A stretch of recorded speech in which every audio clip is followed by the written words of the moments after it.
দেখো flash feel কোথায় use হবে, হ্যাঁ ধরো তোমাকে বললো যে ফার্স্ট নেম মিডল নেম আর লাস্ট নেম সব লিখবে, তুমি লিখলে তোমার ফার্স্ট নেম লিখলে, যার যার মিডল নেম আছে তাদের মিডল নেম লিখবে, যার যার না তাদের ব্ল্যাঙ্ক ছেড়ে দেবে, আর লাস্ট নেমও সেম লিখবে, তোমার তো লাস্ট নেম থাকবে, ফার্স্ট নেম আর লাস্ট নেম লিখবে। এরপর তোমাকে বললো না এরকম হবে না, ফুল নেমের একটা কলাম করো যেখানে সবার ফুল নেম লিখতে হবে, বুঝতে পারলে না পারো না এগুলো, যেখানে সবার ফুল নেম থাকবে।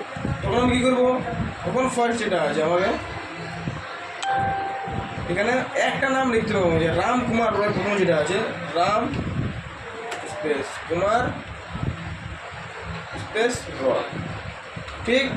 এরপরে ডেটাটা এরপর সিলেক্ট করতে কী করবো, সিলেক্ট, তারপর ডেটা ট্যাব থেকে ফ্ল্যাশ ফিলে ক্লিক করতে, কোথায় ফ্ল্যাশ ফিল এসছে, ইজি কত।